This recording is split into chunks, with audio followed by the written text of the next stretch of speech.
bakit nasa isip ninyo yung ICC? Gusto kong tanungin. Kasi kagabi ang daming questions about the ICC when the government stand has not changed.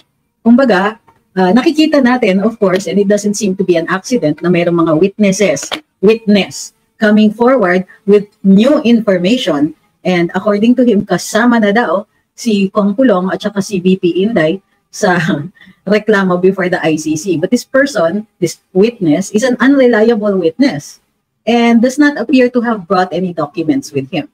So, in other words, yung value ng ebidensya will be based on previous statements he had made also. So, kung salu-salungat yun, it will lessen the credibility of his testimony, which isn't high to begin with. Second is that, if there is nothing to support his testimonial evidence, then it will be difficult to obtain the kind of evidence, quantum of evidence, yung bigat ng ebidensya na kakailanganin para magpakulong. So, tingin ko politically motivated yung kanyang yung kanyang suddenly na-enlighten o nabuksan yung kanyang memory. Suddenly naalala niya na, ay, oo nga pala, ang tokhang idea ni VP Inday, ay, oo nga pala, kasama pa rin pala si Kong Pulong. Excuse me.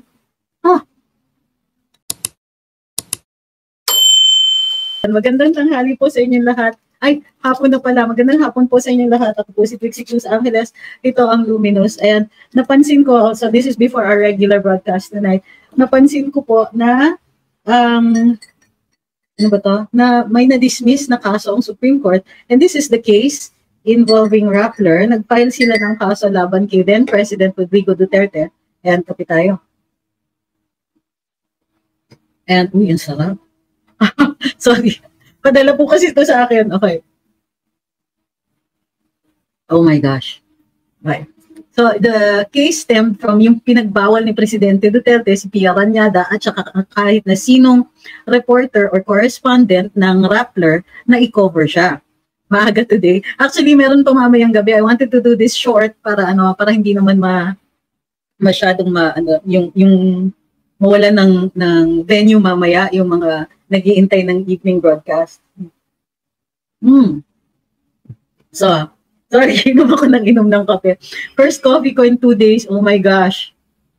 Nag-withdrawal symptoms na ako. So, anyway.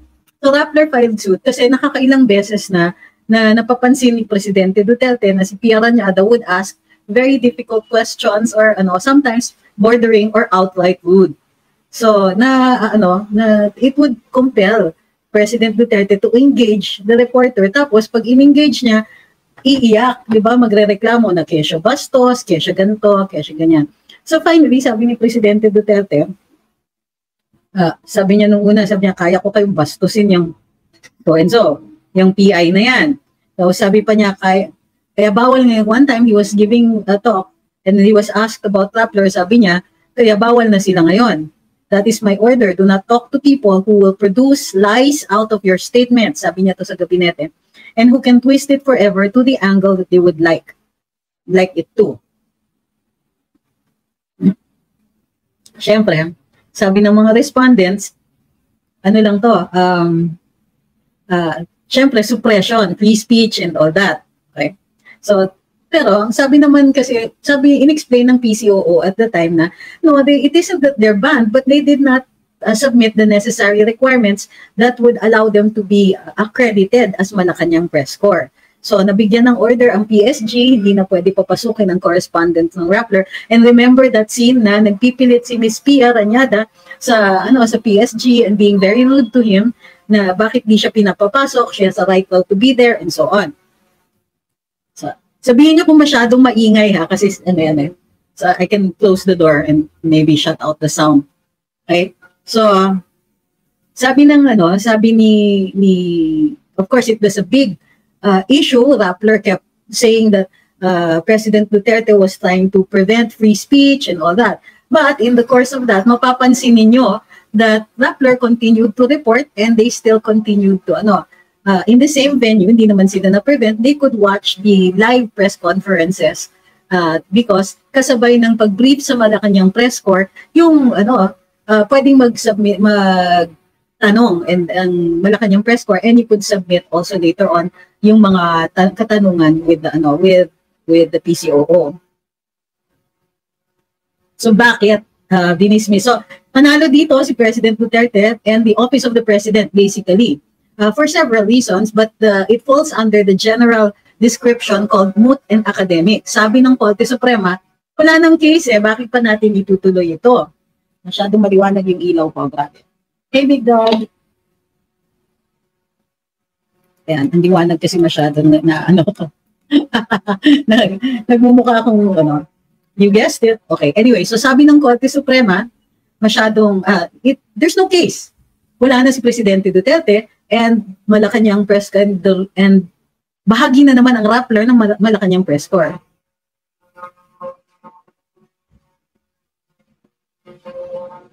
Okay. So, yung ano dito is, the reason the Supreme Court gave was moot and academic. Anong ibig sabihin dito? Ibig sabihin, there's no point in making the decision anymore. Academic means it doesn't have any actual effect, pero you're just discussing it to learn for the next time. So, hindi na rin nila, itinuloy. Kumbaga, ang sabi ng Korte is that wala na si Presidente Duterte, member na uli ang Rappler ng Malacanang press corps, and included, and there is no more issue. Kumbaga, so, hindi ko alam kung bakit itinuloy pa rin ng Rappler yung kaso kahit nakababa na si Presidente Duterte. So, of course, merong dissenting opinion si Justice Marvick Leonen dito, but since wala naman siyang holding, hindi na natin siya i-discuss. So, yun. Rappler wanted to be included in the Malacanang press corps briefings, and they were in fact included dito sa administrasyon ni Presidente Marcos. In fact, I was the one who included them. But I required them to submit all of their requirements for accreditation. And this time around, nag-submit naman sila. Hindi na po si Ms. Pia yung naging correspondent later on. So right now, kung mapapansin niyo, I think Rappler has a good relationship with Malacanang. Although lately medyo mas parang kumbaga parang they're against everybody. Yun lang yung nakikita kong nila, pagbabago nila. Yun. So, meanwhile, okay, may tanong po kayo dito sa kaso na to. This is supposed to be just short para ma-explain lang na, para announce, number one, na ang Rappler nga, yung kaso nila laban kay former president ay nabasura na ng hukuman kasi nga, wala nang case, wala na si Presidente Duterte and invited na uli sila sa Malacanang press briefings. Sabi ni Ju, bawal ba daw ma-interview yung First Lady? Choice po ba niya ito? What would be the impact nito sa media? Lam begins to show arrogance and superiority. Ay, lumabas na ito. Okay, ganito. She's a public figure, but a private person. So, she's both. Ibig sabihin, she can choose pa rin, but walang transparency requirements sa First Lady. Kumbaga, she can refuse interviews. The only time na kailangan may transparency is if she holds office, the office of the First Lady, at ang opisina niya ay gumagamit ng public funds. So, pwede naman siyang hindi ma-interview, pero dapat transparent if her office uses public funds. Kung hindi, wala rin. Diba? I think your comments, ito sabi ni Rara Avis, wala siyang pakialam kahit magmukhang masama asawa niya. Well, that goes into the wisdom of her choices and not on the legality of the choices. Pero, yeah, pwede naman siyang humindi. To be fair to her, ha? Kailangan, pwede naman siyang humindi. Okay? Bakit nasa isip ninyo yung ICC? Gusto kong tanungin. Kasi kagabi ang daming questions about the ICC when the government stand has not changed. Kumbaga, nakikita natin, of course, and it doesn't seem to be an accident na mayroong mga witness coming forward with new information. And according to him, kasama na daw si Kong Pulong at saka si VP Inday sa reklamo before the ICC. But this person, this witness, is an unreliable witness and does not appear to have brought any documents with him. So, in other words, yung value ng ebidensya will be based on previous statements he had made also. So, kung salu-salungat yun, it will lessen the credibility of his testimony, which isn't high to begin with. Second is that, if there is nothing to support his testimonial evidence, then it will be difficult to obtain yung the kind of evidence, quantum of evidence, yung bigat ng ebidensya na kakailanganin para magpakulong. So, tingin ko politically motivated yung kanyang mga yung kanyang suddenly na enlighten o nabuksan yung kanyang memory. Suddenly naalala niya na ay oo nga pala ang tokhang idea ni VP Inday. Ay oo nga pala kasama pa rin pala si Kompulo. Excuse me. So, dahil daw sa latest statement ng rapporteur, yeah, but I've answered it like a few dozen times already. So what? Diba? Who is the rapporteur? May appointment siya dito? Kailangan ba natin sundin yung kanilang mga sinasabi? Ano ba ang effect ng sinasabi nila? Wala. Right now, it's an opinion. That's it. Who cares? Why should we obey? Diba? Pabubuwag ang NTFL ka. Sino ka? What power do you have over here? It's simply an opinion. You can state it the way you can state any opinion. Ewan ko kung bakit binibigyan ng importansya ng media. Para sa akin, walang kwenta yung kaso, clearly politically motivated, but somebody is pushing it. And the fact na nakakaariba pa rin sila, wala na si Presidente Duterte, he's no longer president, they're after VP Inday, and here, obviously, after Kompulong also. So, it's not really President Duterte anymore, it's the resurgence of a Duterte-style governance that makes some people with nervous. And sino ba yung mga ganyan, di ba? The world over, it's the liberals who are like that. Hindi si Kuwate, coffee, it's coffee. Ano kung may kapo? Protect SMNI, free speech.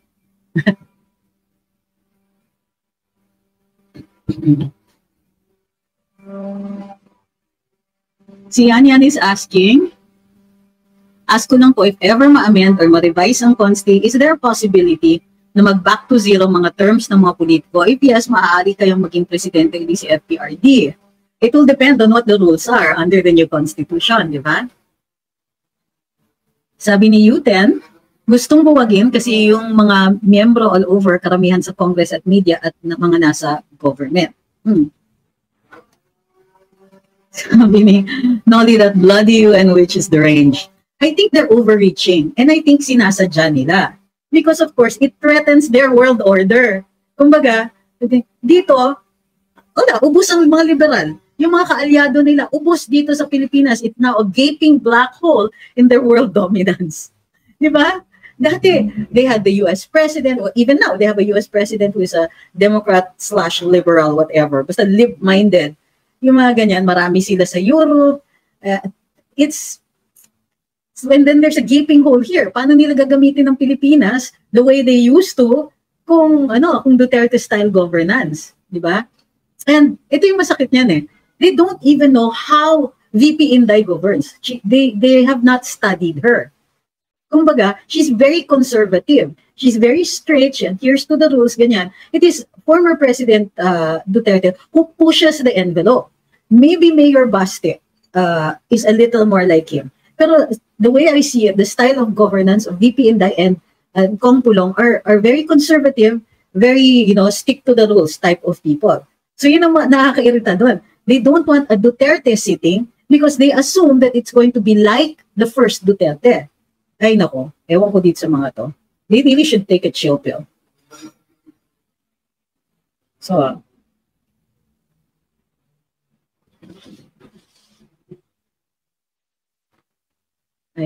sabi ni Chulip, gusto nila wala ng Duterte sa next election kasi alam nila na wala silang papel sa pwesto. Ka-ahead of time, ginagawa nilang paraan. Well, they can't sit on their laurels. They can't say na, ito, sabi ni Rowena, also to keep Tatay D busy. Correct. Kasi kung busy siya fending off cases, he will not get it into his head to do this. Well, nagkamali sila ng diskarte. Kasi tingnan nyo, nagsalita si FPRD. Kasi diba, they were pushing yung para namang hindi natin napapansin na biglang babanggitin yung ICC, biglang nandito na, biglang lumalamya ang SOJ, yung Secretary of Justice, biglang sinasabi na dito na yan, dito na, yes, dito na, well, wala naman silang ginagawang illegal eh, well, mag-imbestiga sila, wala naman yan sa atin, mga ganon na statements, tapos aapihin si VP Inday, tapos, di ba? So, they made a mistake kumbaga, they were using the idea of, tama kayo dyan, Ms. Rowena, they were using the idea na, oh, ito, may ICC. Sige, pag hindi kayo, pag gumalaw kayo, sige, ICC, paresto namin kayo. As if they have forgotten to take some factors into consideration. Isa, President Duterte is, oh, he says he's 80, he's actually going to be 79 this March 28. Pero, when you're older, what have you got to lose? Diba? O sabihin, kukulong nyo ako, ilang taon na lang matitira sa akin. Okay lang, Kiber. They underestimated this person and they miscalculated what scares him and what doesn't. So, itong basic rule, kung makikipaglaban kayo, kilalanin nyo sino inaaway ninyo. Diba? You can push him a little. You can push him medium size. Pero you push him a lot, and there is going to be pushback. Ang masakit niyan is they never even saw it coming. May nakakita ba sa kanila dun sa sasabihin ni former president, nung prayer rally dyan sa Davao? Who anticipated that? Nobody. Yung kabila, kasi bakit nila, all they anticipated was, sige, may prayer rally, sige, sabayan natin, dito tayo sa bagong Pilipinas. Alam nyo, if they anticipated that he was going to start pushing back, they wouldn't, ibang-iba yung magiging tema ng bagong Pilipinas nila. Kasi halatang-halata, we went through his speech, and it's all motherhood statements. And it's all, we're going to do this. 2 years after, you're going to tell us that you have a plan that you actually launched last year. 2024 na, sinasabi ninyo, bagong Pilipinas, we're going to implement the Philippine Development Plan, which we, by the way, passed last year. 1 year late already, by the way. Kaloka. Wala, they did not anticipate that. So all of this talk about ICC, in the light of that, in the light of all of this that's going on around us, it's politically motivated. It has no bearing. Particularly, it has no bearing when you're talking about Rodrigo Duterte, who can be so unpredictable. Alam mo, kilalanin kaya muna nila yung kanilang inaaway. At kilalanin nila kung ganong kalakas ang suporta niya. Kaloka. Diba? Parang ang Duterte supporters, sleeping giant yan . Yeah. Ilan lang kaming maiingay. So, ilan lang, how many of us are really noisy here and Pero, pag ginising nyo yan, pag nagkamali kayo at ginising nyo yan, magkakaalaman tayo. Ilan ba talaga?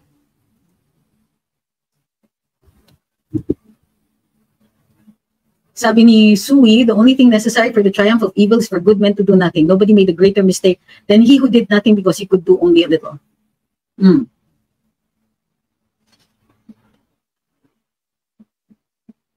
May announcement mamaya daw si FPRD. Probably have to do with that. And like I said, again, unpredictable itong taong to. For all you know, sige, game na. Issue kayo ng warrant of arrest, susuko ako. And he'll use that as his grandstand, his big soapbox. This is now a worldwide soapbox. Good luck to them.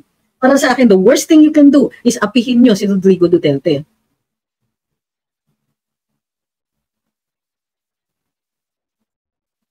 Sabi ni Lux, sana magpa-PIC kung pulong na lahat ng mga public servant na nahuling nag-corrupt sa kaban ng bayan, ipakulong at bawiin lahat ng ninakaw nila, magbayad ng makasampung beses sa ninakaw nila katulad dito sa HK. Alam mo sir, ma'am, sa totoo lang, may batas na ganyan. May Anti-Graft and Corrupt Practices Act tayo, may plunder law, at merong batas na pwedeng i-confiscate ng gobyerno yung ill-gotten wealth. So, meron na po. Hindi lang na i-implement. Sabi ni Dennis, punta nga sila sa laylayan ng public transport, market, school, malaman nila yung support ng sa mga Duterte. Totoo yan. Baka makarinig sila ng Duterte, di ba? Everywhere. Mamaya baka, sabi nila mag-live daw si Pangulo mamaya. Is it possible ba na gumawa ng city ordinance na bawal pumasok ang ICC sa Davao if ever lang? Pwede naman sila i-declare persona non grata, pero it's not really a crime and you can't really create yung magiging violation ng ordinance ninyo, ipakukulong nyo. So, not sure. Yeah, you can make one, but the question is whether or not it's going to be effective. Sabi ni Alberto Jimenea, hindi si FPRD ang divisive, kundi some members of the government. Well, I agree with that. Sabi ni Ma'am John, mga ingrato, lalo na si FL at Tambak. Kundi dahil kay Sara, wala sila sa trono nila ngayon. Hindi ko po alam kung anong oras yun. And like I said, there you go, it's the unpredictability factor. Sabi ni Mesuma, sana apihin nila si PRD palagi at palagi nila sabihan masama at sipain nila sa ICC at i-trigger nila si PRD. Gusto yon para raise bakan sila ng PRD at endgame na sila. Yeah, I think they're really ganito yun eh. Yung value ng ICC para sa administrasyon, para sa gobyerno, is the threat. The moment they do it, baliktad na po. Hindi na po to their advantage yan. Pagkakatiwalaan nyo ba ang isang gobyerno na isusuko yung soberanya natin at isusuko ang isang dating Pangulo? Aba, kung kaya nilang gawin kay Rodrigo Duterte yan, kaya din natin gawin sa kanila yan. Do they honestly think they'll be able to get away with the repercussions of this? Baka hindi nila iniisip to. Sabi ni Ronald, sobra na talagang admin ngayon sa pangunguna ng totoong Pangulo na si na si Ma'am. Mas maganda pa na aaklas ng bayan para magkaalaman. Yes, pwedeng hindi natin pwede hikayatin yan. So, pero that will certainly trigger people. Diba parang huyo. Kailan kayo, who died and made you God? Diba? Ang dito is, sige, panakot. Whoever is strategizing here, I think you're making a mistake at dapat matras-atras kayo dito sa ICC issue. Although sinasabi naman, to be fair, sinasabi naman ni Pangulong Marcos na under no circumstances ever papapasukin dito ang ICC kasi hindi niya daw isusuko ang soberanya natin. And yet, basa ng may response ba ang Malacanang dito sa sinabi ng NTF ng rapporteur? May response ba? May response ba ang ating who do you call this? Yung PCO? Ang DFA, wala ba?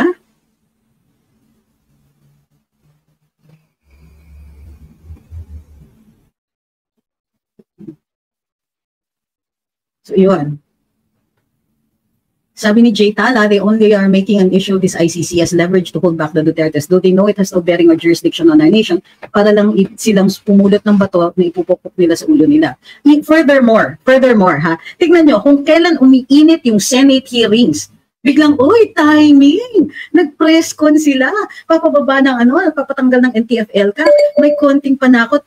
Eto na padating na si ICC, arestuhin daw si Pangulong Duterte. Di naman sila halata sa timing nila, no?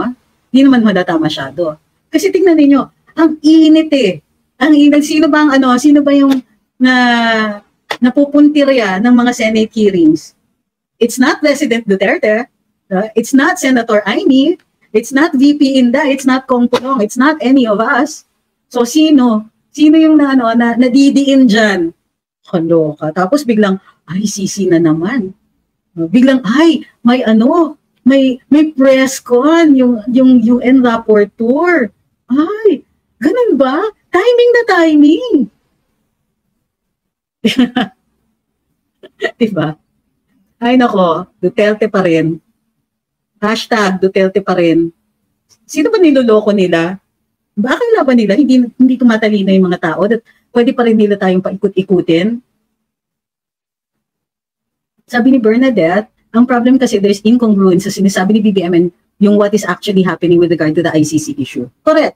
Hindi lang yun, pinapabayaan niya. So, napilitan lang siyang magsalita tungkol dun sa ICC recently kasi grabe na naman, umaariba na naman yung anti-administration anger. And wag nilang sasabihin na wag silang magdededma-dedma sa atin. Alam ko naririnig nila tayo because they have crawlers. Kumbaga, meron silang parang survey method. Pinupulsuhan nila parati yung mga tao pero they think as of now that they can still get away with it. Sa ngayon, good luck na lang. Hindi po maganda. Kumbaga, kahit sabihin ninyong okay pa yung ratings niya ngayon, okay pa. Yung legacy nila, sa tingin ba nila, we're not going to write about this? Sabi ni Godfrey's Art, mag-ingat ka, attorney, si Banat at ibang vloggers may mga bantana. Alam niyo, this is not my first rodeo. Going to tell you this. Okay? The moment I started vlogging again, alam ko na may danger. So, no, you don't need to warn me. Kasi yung warning na yan, parang pinalalabas ninyo, ingat ka, delikado ka na. Parang threat pa eh. No need. I already know what's coming. I already know what they want to do. Kumbaga, the moment, tinanggal nga ako sa trabaho, ano ba? O, ilang beses nilang gagawin yan. At huwag nating sasabihin walang attempts to dun sa ibang aspect ng buhay ko. 'Di ba? Sure na yan. So, and ito yung masama ha, ito yung masama doon. Of all the other vloggers, ako yung pinaka-moderate. Hindi ako name-personal as much as possible. Minsan nadudulas, pero hindi ako name-personal. I don't call them bad names. Tignan nyo sa karambola, sino yung pinaka-moderate sa amin? Moderate ha, hindi pro. So, sino? Diba? And yet, I'm not there. So, what is it? Surely they are afraid of something that I'm going to say. In fact, they are afraid I am already saying it. So, they're trying to deprive me of an audience. They're hiring trolls to flood my news feeds, to flood my comment section. But do I look like I care? Honestly? Yun para sa akin yung worst that an administration can do is to hire, using public funds, to hire people to insult those who have an opinion that is not congruent with theirs. Hindi lang tayo magkapareho ng pananaw. I think you're messing up the government. I think your governance is screwed up royally because of all these people. And somehow, ako pa rin, di ba? Somehow, you're paying people to insult us, to hide the fact that you are suppressing free speech. Kaya lang,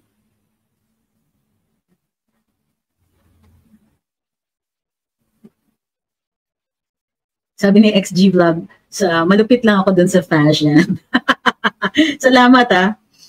You know what, if they really wanted to, it would have been very easy to diminish my influence. They could have just said na, hanggang tawa lang naman yan hanggang boots-boots lang naman yan wala naman siyang influence. They could have said that.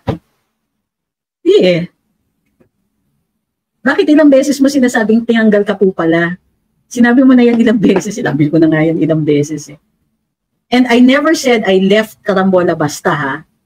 I just said I'm no longer there. And now, I am confirming, yes.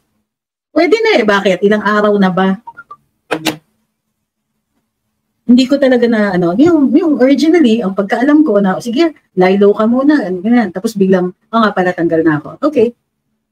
Hindi ako galit. Hindi rin ako bitter. Hindi rin ako naging bitter after I left, Pero, they're certainly making it difficult for me to hold back on the things that I know. Diba? Bakit ka tinanggal? Hindi ko po alam kung bakit ako tinanggal. Basta inutusan sila na tanggalin ako. Like I said, ako nga ang pinaka-moderate dyan.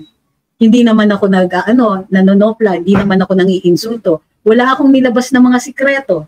Walang kahit anong ganon. And yet, diba? Malaki yung possibility na it's because pupunta akong Davao. What can I do? May investments dun. Diba?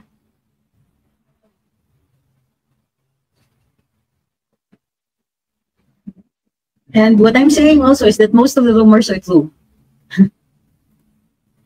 May kulang pa doon. Of course, may salsal. Meron din merong nanira dyan, merong nag-impento ng mga kwento, mga ganyan. Sabi ni Kuya Ken, Tatay is the king of Cywar games. Yung kalaban ni Tatay never learned from the past. Masyadong minaliit nila sa atin pa rin ang huling halakhak. So,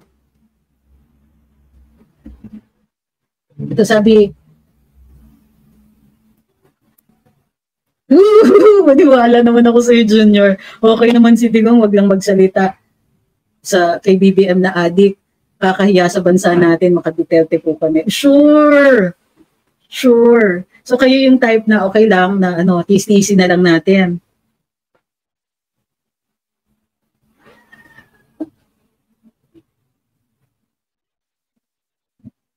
Sabi ni Ma'am Jenny, buti ka pa may lupa na sa Davao kapag nangyari yung One Nation, sama kami sa lupa mo, makikinig.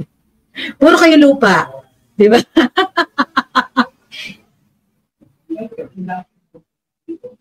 Spill the beans. I just already spilled the beans. Come on. So, you guys have heard the tapes, right? You've heard the alleged recordings. Kasi, Maharlika did put it online. So, magduda pa kayo. Kaya rin sinasabi ko na mabait ang ating Pangulo because, it wasn't him. Kinilala naman nila na maayos yung trabaho.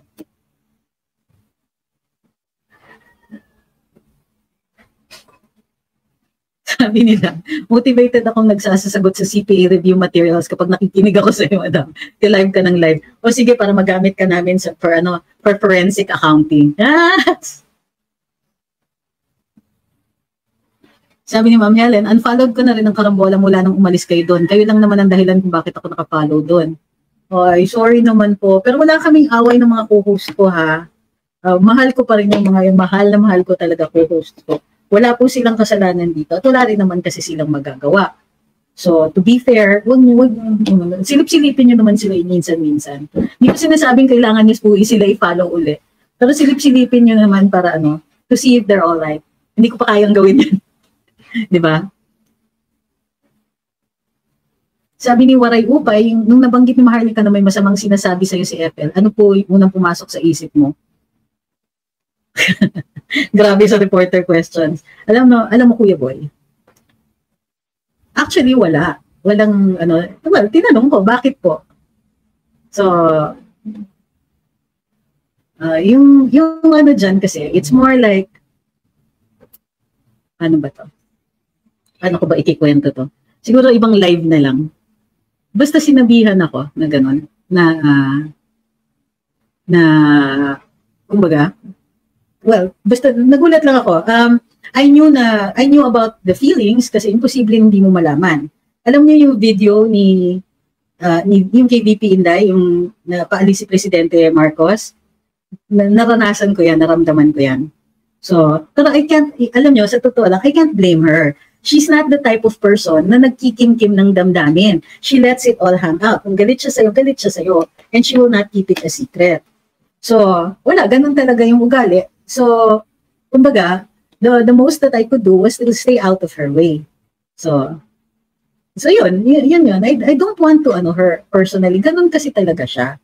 Na, unfortunately, sa mundo ng politika, syempre, hindi siya acceptable. Diba? Pagka ganun. So, there were many things. Nandun damit, yung mga ganyan. Pati yung, there were no complaints about how I handle the media. Pero merong mga there were nitpickings about a little bit of this, a little bit of that. But in general, walang it wasn't about that. So yun.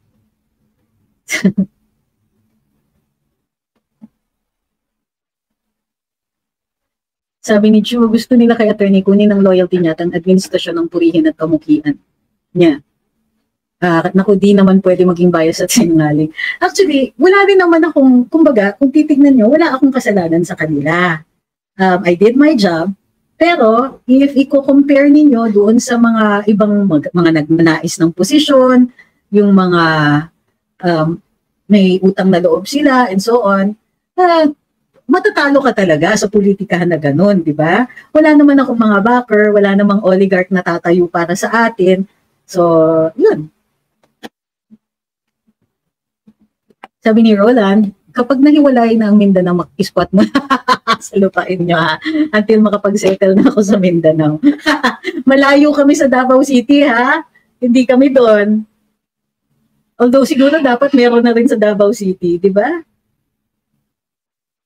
Sabi ni Happy lang, first people that must be as patient as possible are the members of the first family, hindi pikon. Well, to be fair, mababait din naman wala namang kaming away ni Sandro. Then I found that he's respectful and intelligent young man. So wala akong reklamo. And in fact, the kids in general, they're well-mannered, they're well brought up. Wala kayong marereklamo sa kanila when you know them personally. So even the president, like I said, maayos naman siya. Except na yun nga, na kulang yung leadership. Also, it can get confusing, kumbaga, sa loob. Kasi meron nga rin ibang powers na umaandar sa loob. So you have the president telling you one thing, and then somebody else telling you to resign. Diba? Or somebody else telling you to, huwag mong gawin yan, gawin nyo ito. So, may mga ganyan. And therefore, it's not a good way to run government.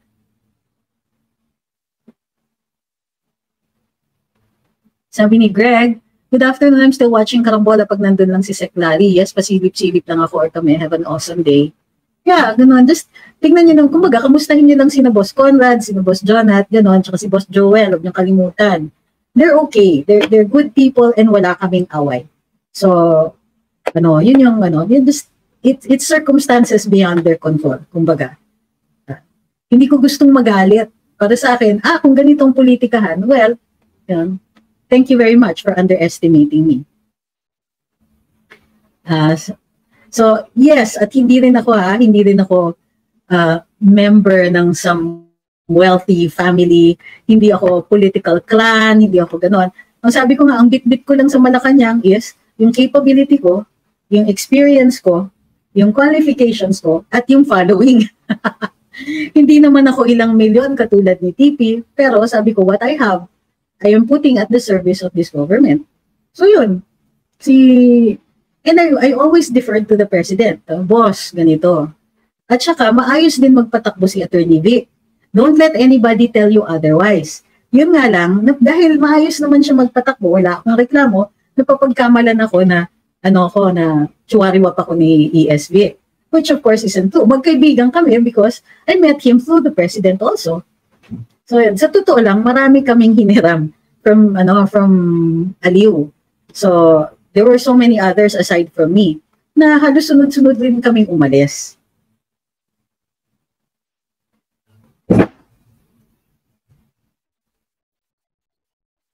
Sabi ni Joel, baka nainggit sa mga Converse sneakers. So yun yung kumbaga that's without being angry, without the hurt feelings or anger or anything like that. The way I saw it is that, this is politics. It's not very good politics, but it's politics nevertheless. Unfortunately, yun nga, this administration tends to discard the good workers in favor of those who aren't so good but have some kind of backing or promises. So,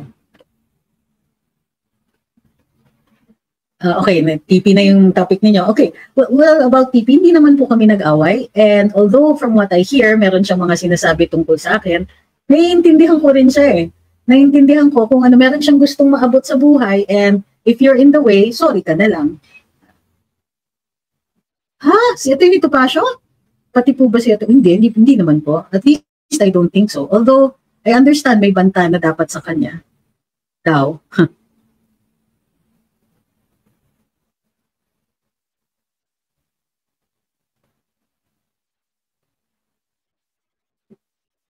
Kaya merong kasabihan sa Visayas na inam na magkapitbahay na aswang kesa magmasamang tao. At least ang aswang, alam mo, right away. I don't take it against the president, personally, no, I don't. Against the first lady, no, I don't rin, come on. Ganun ang politika eh. Kumbaga, mas mabigat sa kanila yung ganun. It's an indication of character. It's an indication of what they think is more important for them. Diba? So, pero yun nga, uunahin nila yung ganun. Which is why I disagree with this kind of leadership. They may be good people or respectful at least. O sige, huwag niyo nang isama yung isa doon. So, si Presidente maayos naman siyang kausap. The problem nga is, hindi niya kayang hindian yung iba, yung ibang mga hinihiling sa kanya. And that's nakakagulo ng gobyerno yan.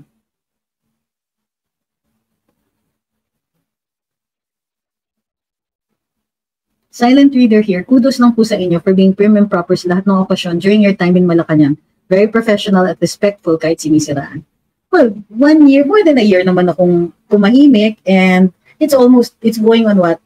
Mag-3 years na tayo. So, siguro okay na rin yan na, kumbaga, water under the bridge na para sa akin. Ang ayoko lang, for instance, itong charter change, hindi talagang titindigan ko ito. It's ridiculous eh. But I also speak out against things like, presyo ng bigas, presyo ng tubig, presyo ng kuryente. For me, kailangan alagaan ng mga tao. So, and also, yung appearances, they matter when people are hungry or when people are clamoring for change or when people need more government services. Huwag nyo na pong ipakita sa amin yung mga concert ninyo kasi nakaka-insulto. Lalong-lalo na, ito, sinong nag-fail? Saan umabot ang, hindi inabot yung projected gross domestic product natin? bumaba talaga ang production dito. Paano hindi bababa? Inuuna natin yung mga importers. Paano hindi bababa? Mismong mga magsasaka natin pinapabayaan. Paano hindi bababa yun? Kung only special people get special privileges. Sila-sila lang ang kumikita. Okay.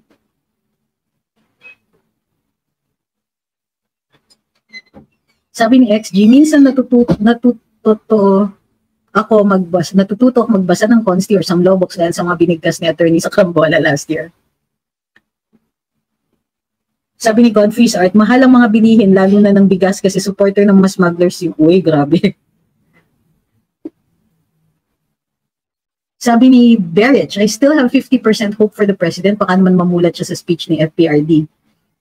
Ang tingin ko, until such a time as they take seriously yung mga hinaing ng taong bayan, then nothing is going to change. Masyadong maraming indebtedness, masyadong marami. I mean, come on, sino-sino ba ang mga na-appoint? It isn't anymore about capability, it's about what is owed. So,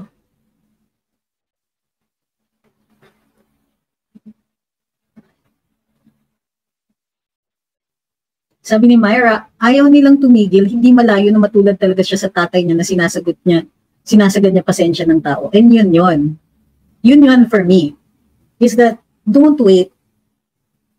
Magto 2 years, 3 years, magti 3 years na po. So, di ba, ano ba ngayon? 2024, magto 2 years na po. So, 2 years into your presidency, ngayon ka lang maglo-launch ng mga proyekto na nasa Philippine Development Plan as early as last year. Di ba? Why so wishy-washy about charter change? Si Presidente mismo, sabi niya hindi yan priority sa administrasyon niyan. Alam ko yan, 2022 sinabi niya and he reiterated it in 2023. So, what changed? Sana sabihin niya sa atin, ano po ang nagbago para magbago din yung isip ninyo.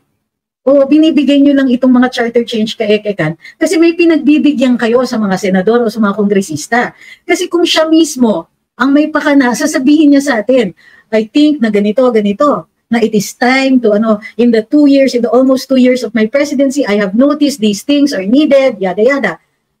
That would have been great. Instead, nag-usap silang tatlo, Senate President, House Speaker, tsaka siya, at sige, wag na yung na yan. Instead, do this, ganyan. Bakit hindi tinatanong ang mga tao? Because it is being given, parang, kasi gusto ng Senate ito, sige, ito bibigay ko sa kanila, regardless of what we feel, regardless of what we like. In short, this charter change is not about the people, it's not about making life better for us, it's about political accommodation for him. Political accommodation kasi nagre-reklamo ang Senado.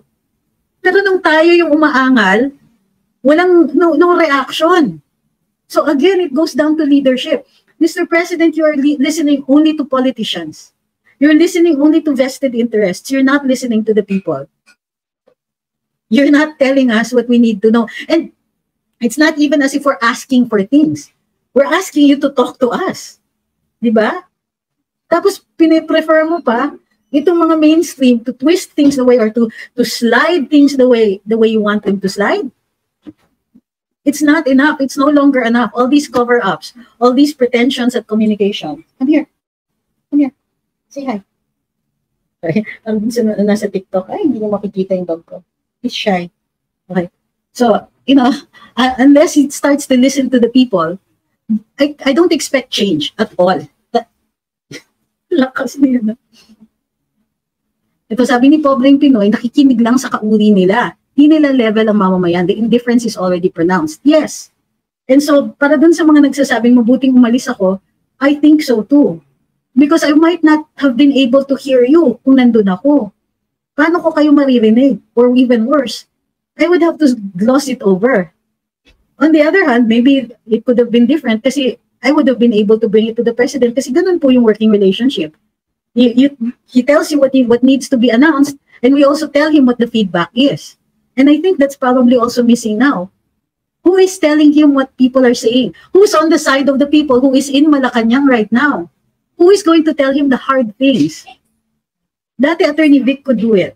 There are so many other people who are in there, were in there, but are no longer there, who could have been able to tell him these hard things. It's difficult, but he has to know. It's not happening.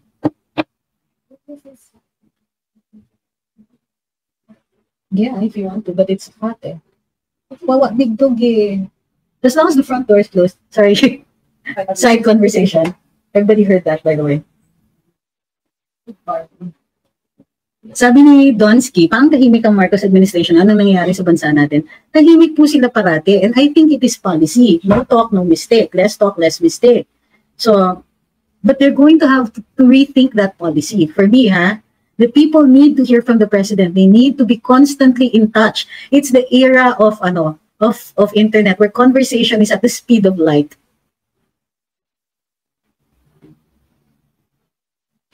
Hindi po, Vidrick, that's not true.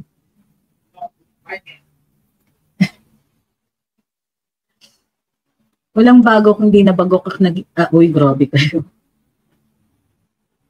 Sabi ni Lily, ang tagal natin nakipagbaka sa mga colonizers na sabay natin ginawa, Luz Biminda. Itong tatlong Pinoy oppressors lang pala makakapaghiwalay sa atin. Uy, maganda yung ano mo yung analogy mo. Ay.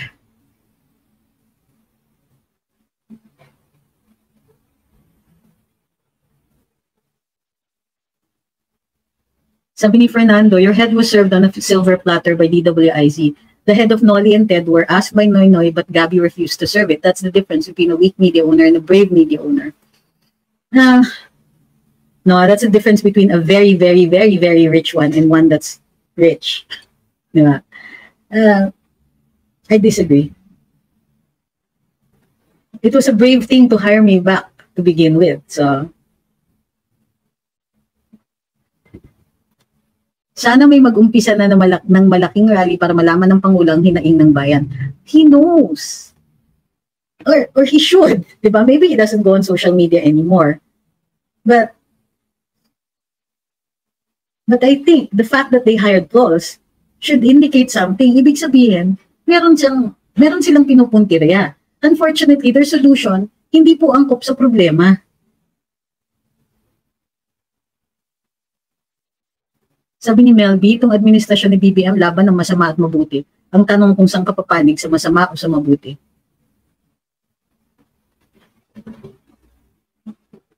Yun po nakakadismaya, bulag at bingi sa hinaing ng taong bayan, kauri lang yata ang gustong pakisamahan. Ayun na nga eh. Sabi ni Moy Moy, assuming totoo ang pulburon, di kaya ito ang panakot ni Tamba kay BBM. You know what? If everybody knows about it, ano pa yung value nun? Di ba? Actually, I think that once that rumor went around, it actually helped him. How can anybody threaten him with it anymore? Di ba? Ewan ko, iba yung tingin ko dyan eh. I think, kasi by saying that, na he's being threatened, it either makes him appear weak, or makes him appear like wala siyang kasalanan o konti lang ang kasalanan niya. And you're the president, he's the president of the republic. He knows better, we know he knows better, he's too smart not to know better. And, kumbaga, it's just that he's not taking the kind of action that's really needed for instances like this. It's time for him to stand up, say no to the people that need saying no, and preserve the legacy of his family. Tama si Manang Aimee eh. Sinasabi niya na ito na yung chance namin, redemption, this is the redemption arc. Tapos, you'll screw up that last chance? It's too sad, it's tragedy, kumbaga. And that's why, tigilan na natin yung paghihinala kay Madam Aimee, kay Senator Aimee. What is at stake for her is redemption. If the president drops the ball on this one, they're never going to get another chance again. Or at least they might not be around to see it.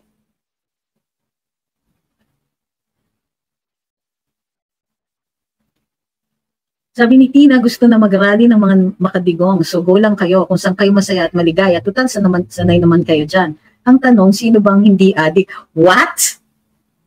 So okay lang sa'yo? In the first place, there's no addiction kasi kaya ang lakas ng loob ni FPRD. But di kita papatulan na lang. Natawa ako doon, medyo nababagabag ako doon, doon sa sa sino ba daw ang hindi ADIK? Kakaloka. As if it's all right. It's all right because it's these people. Sure. Sabi ni Erin, planado nila lahat ng nangyari ngayon. Yun nga lang, di nila inaasahan na ganito maging response nating taong bayan. Yeah. Sabi ni Damon at ni Ma'am John, baka ADIK din yun.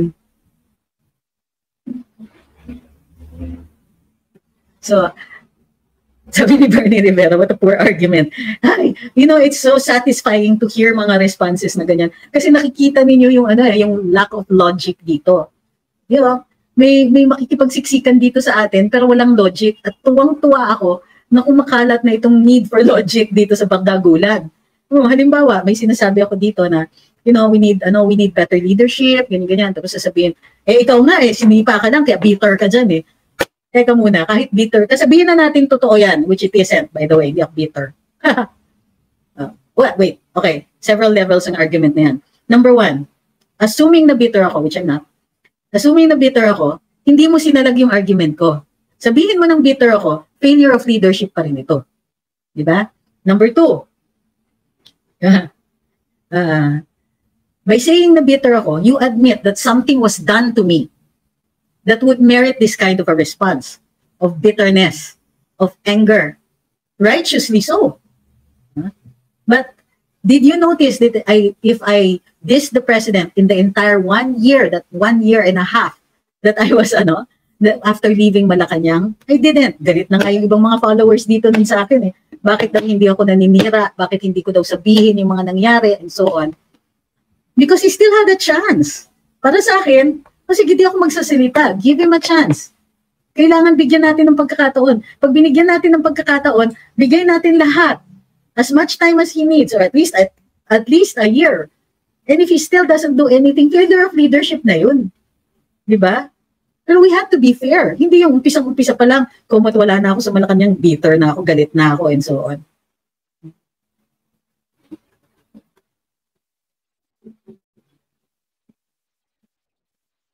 Sabi ni Ayam, baka naman tinakot ni para na ipapa-impeach siya kung hindi susunod sa gusto niya. Kaya ayun, parang bingi lang kay I think it's more because magpinsan sila.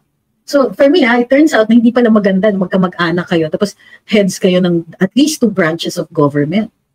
No. Sobra na. I think it's because magpinsan sila. Hindi gagawin ng pinsan niya yun sa kanya. Lakas-lakas niya ngayon eh. He doesn't need it. Kaya nga siya speaker because of the president. Why would he have to threaten him? Family ties yan. And why do you say that? Kasi parang lumalabas na it's all just this one person's fault. How can it be just one person's fault? If the president wanted to, he's more powerful. He could just call on his allies in Congress. Okay, palitan na natin yan. Itong pinsan ko, di nakikinig sa akin eh. Or even better, kaya niyang upuan. Okay. Look, the people might be getting too angry, masyadong aggressive tong action natin. Let's take a more consultative action. Let's take it easy. Huwag masyadong mamadali. Ganito. Masyado tayong tinatamaan yan. Ang daming paraan. So sabihin niyo, tinithreaten siya. So kaya palang i-hostage ang Pangulo ng Pilipinas? Paano kung dun sa mga terorista, itlop din siya? Ganun ba yun? Are you telling me that that as president, you can do anything about possible threats? Presidente ka. There are forces that you can move against that if you know how to do it. Don't ever tell me to take it easy.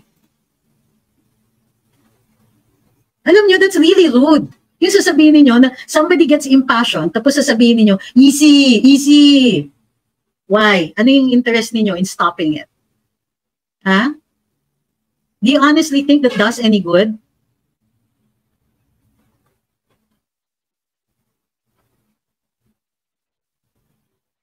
Yung mga natin, moderators natin.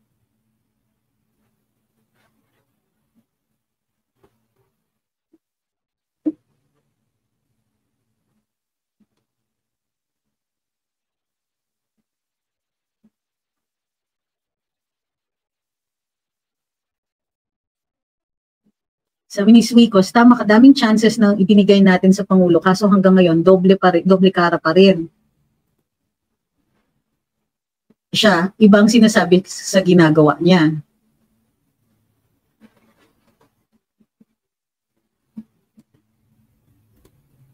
Sabi ni Josephine, sa akin pong palagay, si BBM ang presidente, pero iba po ang boss. At di po makapalag si BBM kasi nga po hawak niya.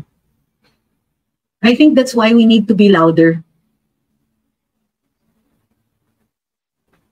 Kuldani says, pwede ba mag-apply sa inyo bilang moderator? Paano ba mag-moderator sa'yo dito sa YouTube? So yun yung kumbaga, di ba, we can make excuses for him. Sure, we can do that. I did that. I did that for a year. Okay? Siguro enough na yung excuses. Presidente ka. You are the most powerful person in this country.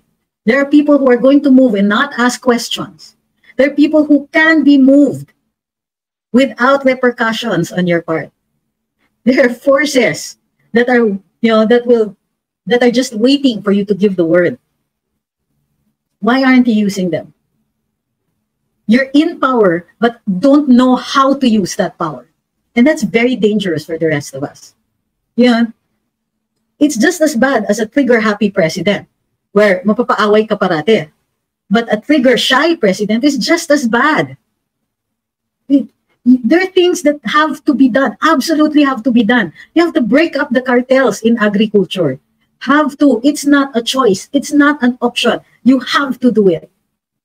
It is this administration where we placed high hopes where you would address the issue. You wanted to be DA secretary back in the day when President Duterte was president. I knew that. Okay? There was a group of people who were sending emissaries to the president. Why not BBM? He knows the sector. He knows what to do. His father had great successes. His sister can advise him. Why not BBM as DA? I never understood why. Recently lang ko nalaman kung bakit hindi si Presidente Duterte. So, ibig sabihin din nun, the entire Duterte presidency, nagtimpi siya about it. And in fact, during elections, he only spoke 2 times about those issues. Nagtimpi pa siya niyan.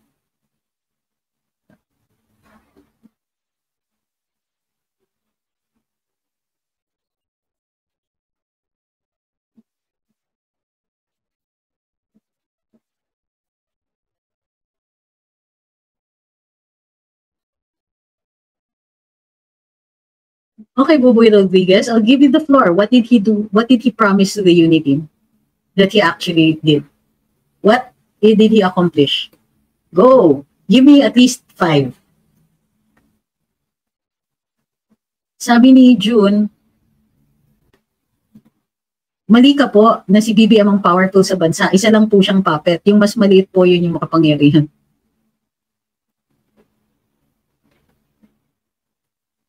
Sabi ni Ma'am Jenny, keep up. Huwag kang mapagod kaka-explain sa mga matagal na dito. Alam na di ka nagagalit. Hiyayakap mo lang silang maipush na maging open-minded sila. Hinihikayat. Ang pinakamahirap na kalaban dito ay yung closed mind. Itong si Mai Penray, oh grabe, sabi niya, who do you think is the most power-hungry first lady ever? We haven't had very many, sa totoo lang. In fact, Attorney Lisa is the first, kumbaga, non-confusing first lady in quite some time. So, the Ming Ramos, di ba? And then President Erap. President Erap had the first lady, but it was confusing for a time. And then after that, it was President Gloria. So, President Gloria had the first gentleman, and then Noy Noy had no first lady. And so now, di ba? Wrong type? Sorry naman, Boboy. Ako ba yung nagkamali? O ikaw? Hindi ko sure, sabi mo wrong type. Ano yun? Ano yung wrong type mo?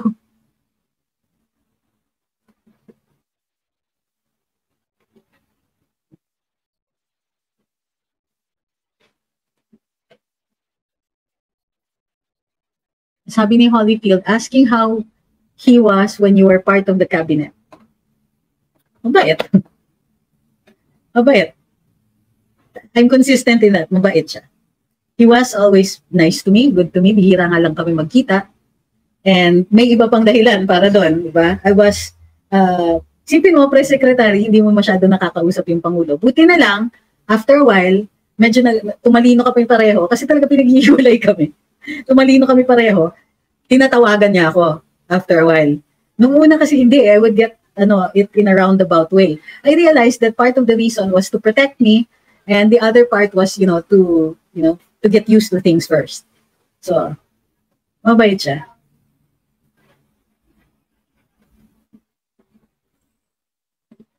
Sabi ni VXG, mabait pala, bakit di siya nagpare over? Hindi naman ganong klaseng bait. Sabi ni Marian Azenit, hindi may be showing kindness from the outside pero hindi niya gugustuhin na maging kasama ang pinsan niya kung hindi rin ganun ang ugali niya. Birds of a feather pala, no? O yan, no? Meron na naman. Alam nyo, ito policy ito eh. Policy ito dun sa mga sa mga sinabcon na mga calls is to call me bitter.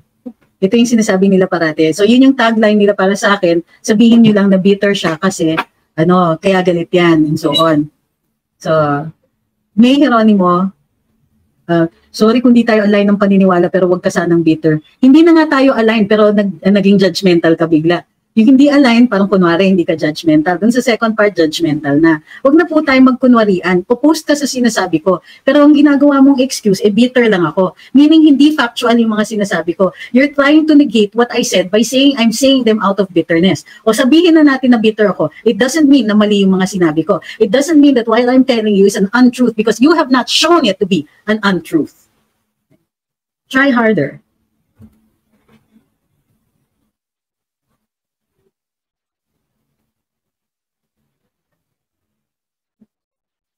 Ito. Sabi ni Bengar, watching from Bacolod, yes, I remember your name. At since Jojo Robles' time, laban po tayo para sa bayan. Gusto ko po sana kayo padala ng piyaya, Barquillos. Mango tarts. Tama ba, mango tarts, di ba? Itawag doon from Bacolod, kaso wala pong address ninyo. Grabe, sa Facebook ka, dun sa personal page ko ka mag-message si Dion ang magko-contact sa inyo.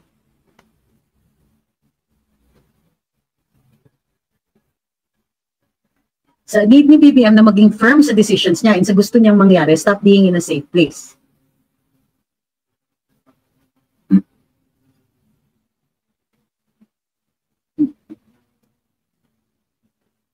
Pinagsisinunod.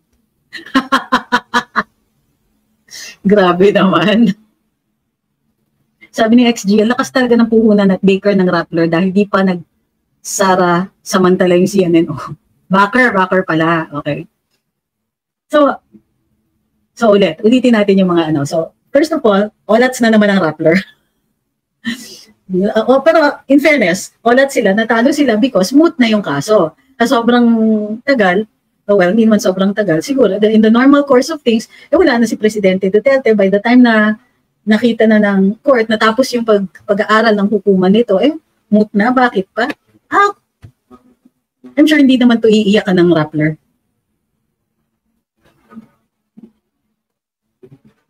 Okay naman maging mabait, lagyan niya onti ng assertiveness. Being mabait motivates your team but it lacks concrete direction. That's a very nice thing to say, actually. Sabi ni Rose, kaya hindi ina-appoint ni PRD si BBM dahil may alam siya. Ngayon pag upo ni PBBM, hinawakan kagad ng agriculture dahil yung pala,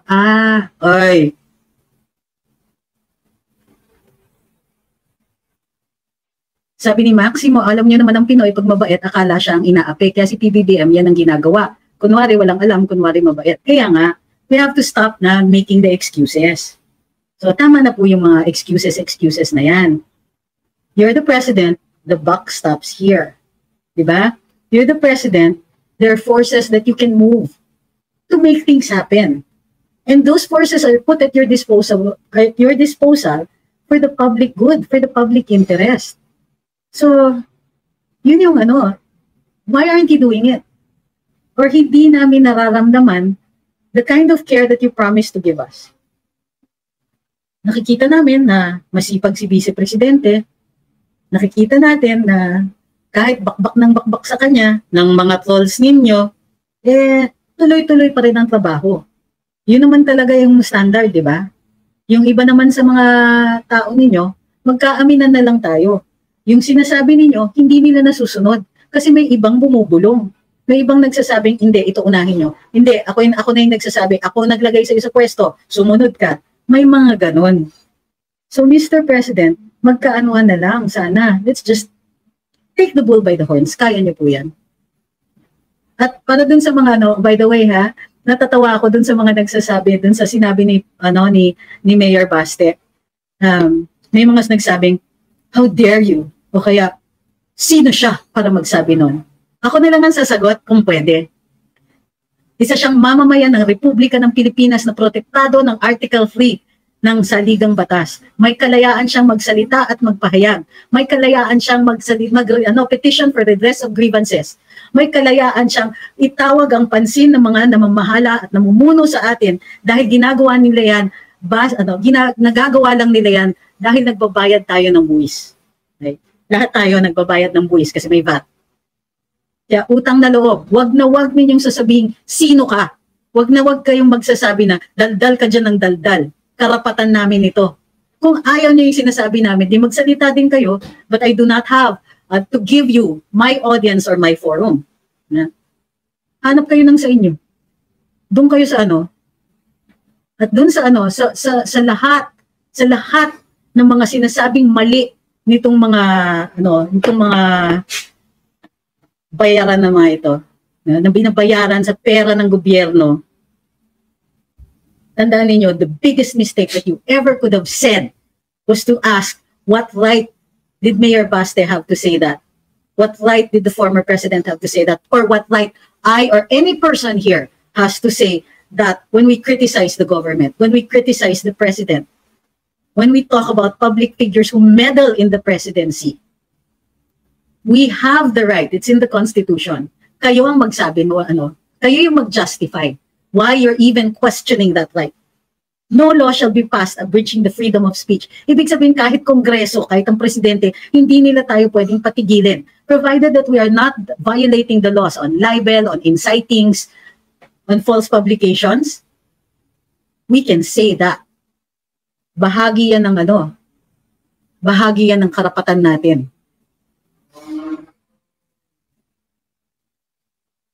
Okay. So, it was supposed to be a short one.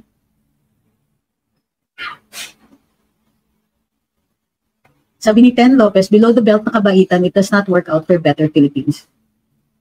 Uy, grabe. Hindi ko mabasahin ito. Basahin niyo na lang yung sinabi ni J. Aguirre Guillermo. Sabi niya, basahin ko na nga para dun sa mga nasa TikTok. Pag sinabi niyo yung bayaran, at yung nasasaktan kaya yung nasa UI.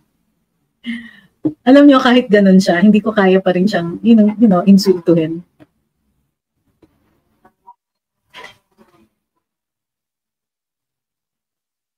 Yep, Article 3 sa atin. But Article 3 is the Bill of Rights. So, alimutan ko yung Section 2 yata. Sabi ni Tata Daling, may nagsabi na feeling boss daw si PRD. Di ba tayo yung citizens ang boss? Correct. Feeling boss. Uy, sus! Sabihin nyo, bitter lang kayo. Ito, sabi ni, tama ka dahil taga Bulacan tayo. Okay? Bakit ulit?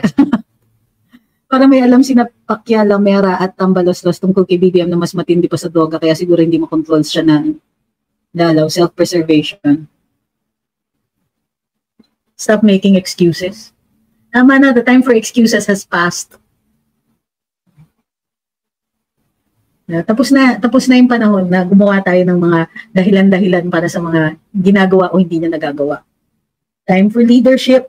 Na-challenge na yan na yung challenge na siya ni Presidente Duterte.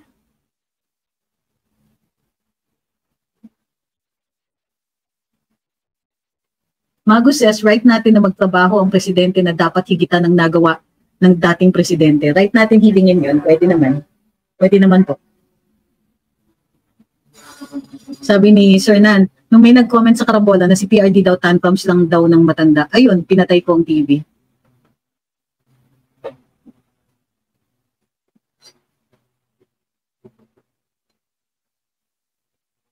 How does BBM conduct his cabinet meetings? Is he good? Are there directions?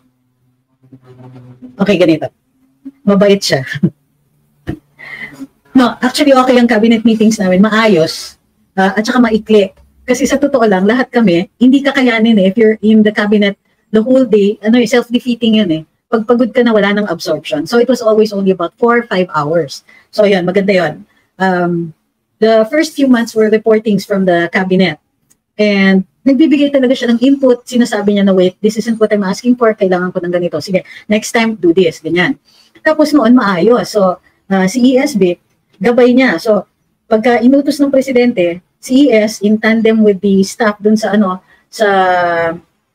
sa PMS ay magpa-follow up with the cabinet secretaries. So tapos may regular reporting din po kami. So maayos naman when I was there. Unfortunately, in 2023, I heard that there have, reported lang 7 lang yung naging cabinet meetings. In 2022, when we were there, the cabinet meetings were weekly, every Tuesday yan. So kung kailangan mong mag-update kay Presidente or this is also an opportunity na magkita-kita yung mga cabinet secretaries. Kung meron silang kailangan na ugnayan, nakakapag-usap yung mga kalihim personally. So para sa akin, that was well done. It was. But it's not the way it's being done right now. So he only meets clusters. But I don't know about how effective it is. Parang from what I hear, it's not as effective as before. But that might just be me.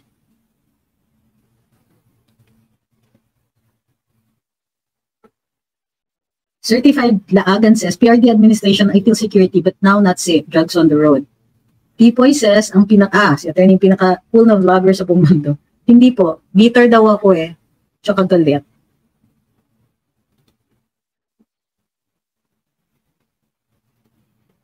Sabi ni Roy Dross, natanggal si ESVIC dahil gusto niya daw maging PM. Oy, invento yan. Sino nagsabi niyan? Ngayon, iba pala yung gustong maging PM. Ayaw lang ng competition. Oy, grabe kayo. Pero it's not true.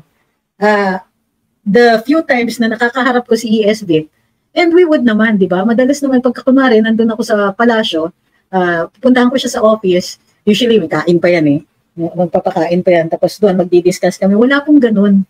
Walang ambisyon. Wala akong nakitang ambisyon So kung sino man yung nagsasabi ng ganun, hindi ko po makukonfirm yan.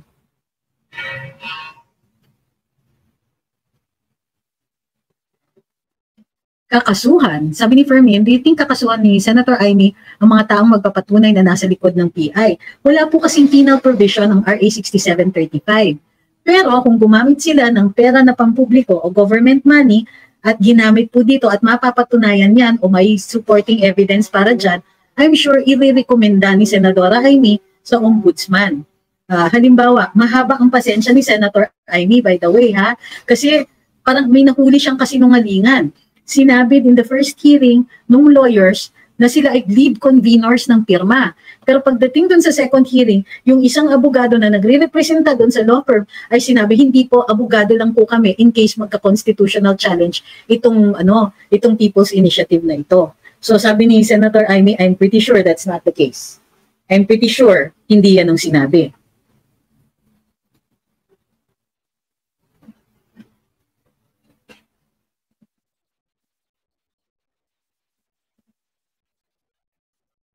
Sabi ni Baby, si Cayetano #1 na critic, hindi po QUE, critic with the CN ng Marcos, bakit nananahimik? Hindi ko po alam, maybe he has too much to lose. Or alam niya naman si Senator, baka hindi pa niya nakikita na makaka-diskarte siya dyan. Uy, sabi ni Turquoise Blue, bitter ba yan? Ang ganda mo namang bitter. Aga pa, wala pa pong barya. Sabi ni Florian, kung may press conference si PRD, mamaya baka may kick-off rally na naman, bagong-bagong Pilipinas.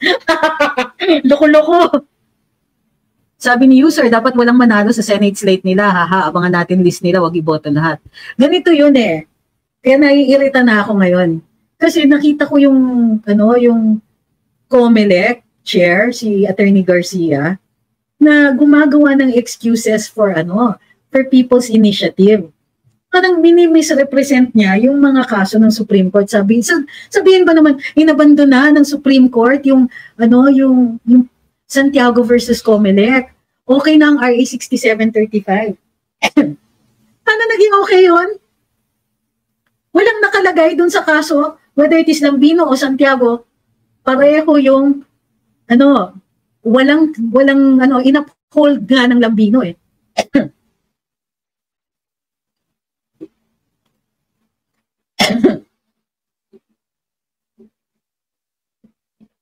Sabi ni Riri, ay, may kausap siya. Sabi ni President, ano po masasabi nyo about sa pinag-resign si VP Inday kasi pinag-resign siya? Hindi naman siya pinag-resign. Kasi KPRD, De Lima Trillanes pinagre-resign. Sino? They can call for her resignation but it has no effect. Yun man sila presidente. Presidente lang naman magpapa-resign dyan eh. Di ba? Ano yan? Pa-cute yan. Gimmick yan para ma-report sila. And while at the same time, they can take a pot shot at the most popular cabinet member right now, as Vice President, di ba? At the most popular Vice President right now, the most popular official, kumbaga, appears to be VP Inday. So, syempre, kailangan, hindi pwedeng ganyan. Kailangan siraan natin kahit paano. And while we're doing that, magpapakyut kami kasi tatakbo kami ng Senate elections sa 2025. So, kailangan nila yung pa-victim nila, kailangan nilang magpabida, ganyan. Pero, hello, that has no value. Yung kanilang sinasabi. Abay, kung nakinig si Presidente sa kanila, ew! What would that, he would really look bad. Worse. Dilaw.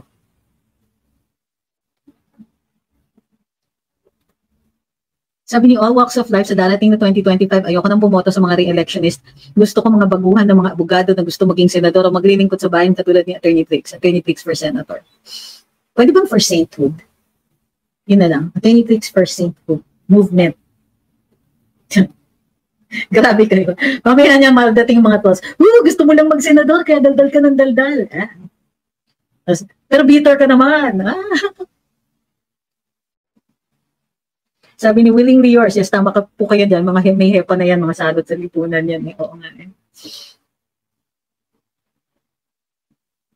Well, sikat siya. Sabi ni Turquoise Blue, ano kaya ang kahihinat na ni PBA Rep? Litaw na litaw pangalan yan. Ewan. Sabi ni Buzz Taki, why not, attorney? Because I don't have a billion pesos just lying around the house. Di ba? Sabi ni Wonderful, nga no? It's sad that the president was the one who kept saying na matalinong Pilipino during the campaign period but he's treating us otherwise. Sabi ni Riri, impressive si BBM on his own. Nakikita mo yung brilliance ng tatay niya. Iba. It's different. It's different. He's more like his mother. Smart and, personally charismatic. Iba yung maraming tao. Iba yung pag kayong dalawa magkausap. Very, very personable. Madali siyang, kumbaga madali siyang mahalin. Yan yung words. Madali siyang mahalin. Pagkakausap mo siya personally. And a lot of people like him, pagka nakakausap nila yung harap-harapan, he has the touch naman. But more like his mother, rather than his father. Si Senator Amy is more like the father. Yon, can do, at saka no nonsense. Si President Marcos, he's more, kumbaga, diplomatic. He's more, Si Senadora, she can tell you tough things without you taking it personally. So, yun yung masaya. Yun yung maganda dyan. So, I wish that they listened more to Senator Amy. And she has excellent insights in governance din.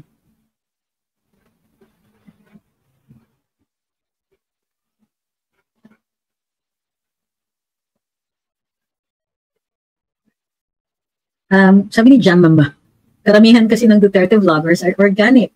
Yung mga anti, di kayang i-defend yung boss nila.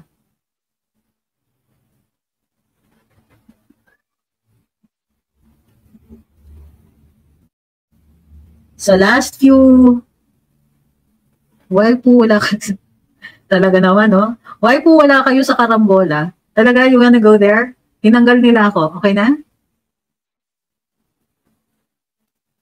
Sabi ni Elmer, wala akong interest yung nagsasalita si BBM. Di ko ramdam ang sincerity sa mga sinasabi niya. Unlike FPRD, ramdam ko ang malasakit sa bawat salita niya. Ito. Sina FL at Tambay lang naman ang po pwedeng i-correct mga mali nilang gagawin.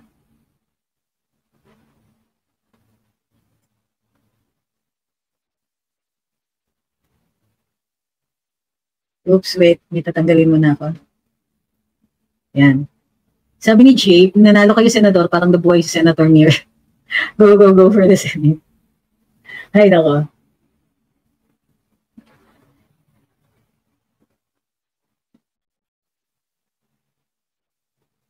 Sabi ni Erin, ano yung pinapabasa nyo? Grabe naman kayo. Sasabihin, itatag nyo kami. Tapos, ano, BBM has no, oh my gosh, grabe. Pero alam nyo, okay, para just in closing, alam nyo, yung, ano yung mata ko, nararamdaman ko yung frustration ni Maharlika when she says, kailangan tumindig tayo. Kailangan, we have to be heard. So, let's follow through with that. You know what? Politics is a numbers game, so kailangan na natin talaga na lahat tayo nagsasalita. Hindi naman natin kailangan, na nagmumura, di kailangan only 1% can get away with that. So, hindi naman natin kailangan masama ang salita, pero we can tell it like it is. Yung mga trolls, they're there to discourage us. So, ang gagawin po natin dyan is, we have to just be consistent. Diba? Ang consistency, ibig sabihin, kahit ulanin ka ng sunod-sunod na trolls, this is what I can promise you. Dito sa sa wall ko, in all my accounts, hindi ko papabayaan na i-troll kayo if all you're saying is the truth. Okay.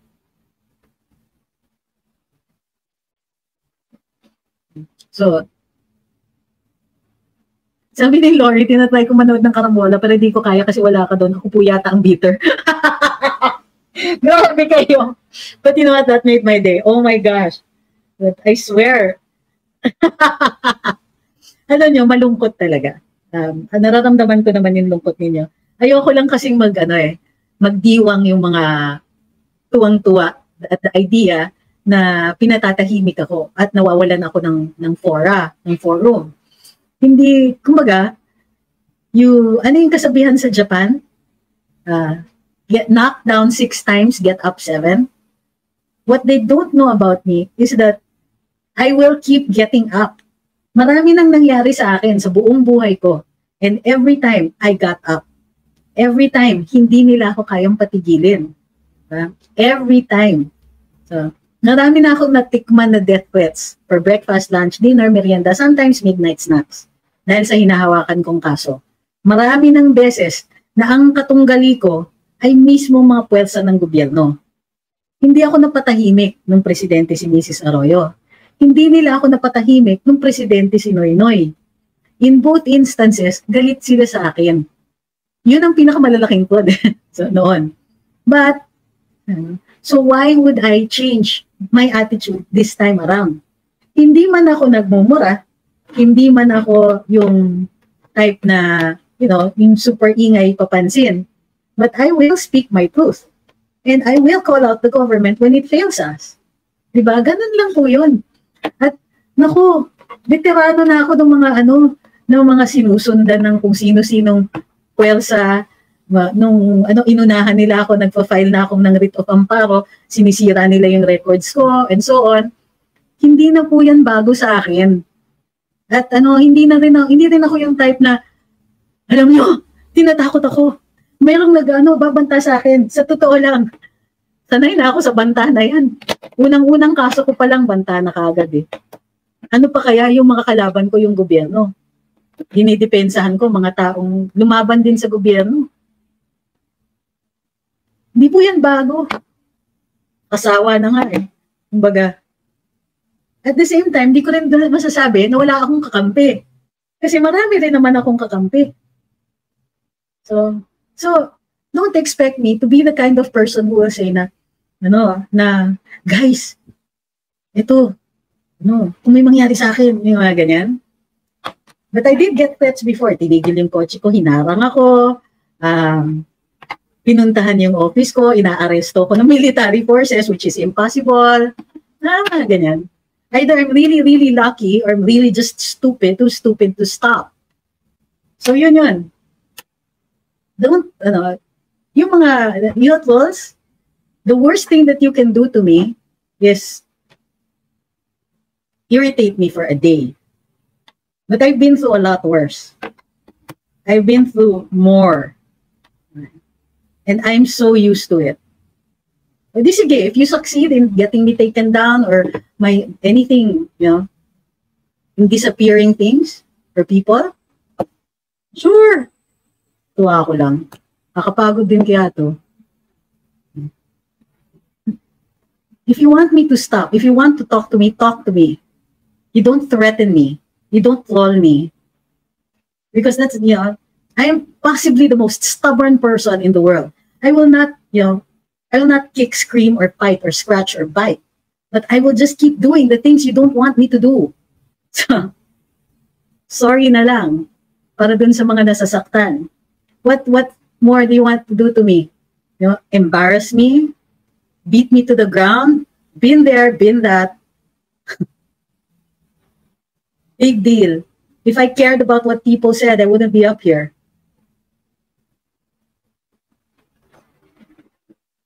And of all people, diba, you don't expect, well, we should expect the people who were once close to us to be the ones who will be traitors. Because that's really how it works. You can't be a traitor if you've been a foe from the start. Still, what they want us to be is bitter. So every day, I'm still going to laugh. Every day, I'm still going to speak out. Every day, I'll still be here talking to anybody who cares to listen. And if that ticks them off, ang tuwa ko lang. Ang masama niyan is, now I can speak more often, and now I don't need a filter of bad media. I am not affected, Roberto Ocampo. Don't insult me that way.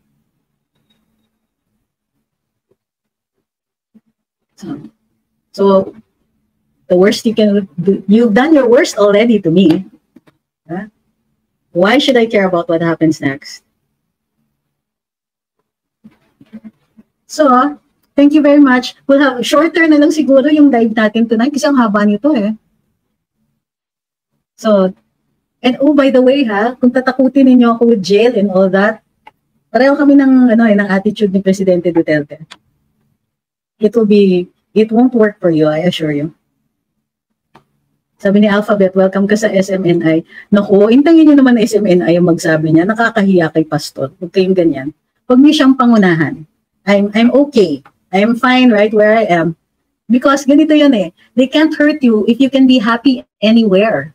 Diba? Okay lang yan. Okay lang tayo. Wala tayo sa IC, okay lang. Wala tayo sa palasyo, okay lang. Ano sabi ni Kong Pulong? Di ako mamamatay sa gutom yan.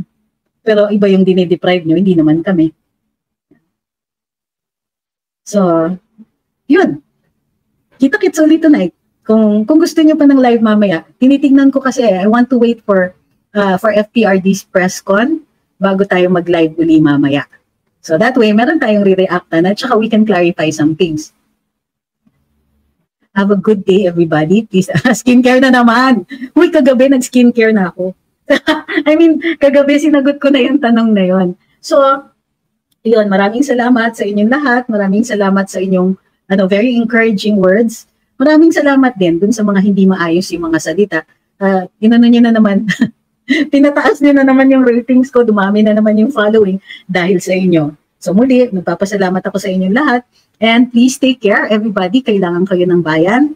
Lalo kayong mga sutil. Sa lahat ng mga sutil dito, maraming salamat sa inyo. Okay? See you tonight kung hindi pa kayo pagod. Mabilis lang. Pero intayin po natin kung magko-press con si FPRD tonight. So we'll do it after that. So okay, after his press con wag sana akong matulog. Cross your fingers. Wag sana akong matulog. Otherwise, basta magla-live ako after him. Kung matulog ako, it will be several hours afterwards. Pasensya na. Okay, see you later everybody. O yung mga moderators ko, hindi ko kayo pinapalitan. At hindi ko kayo tinatanggal. Naasahan ko na lang kayo next time. Alright, thank you. Thank you everybody.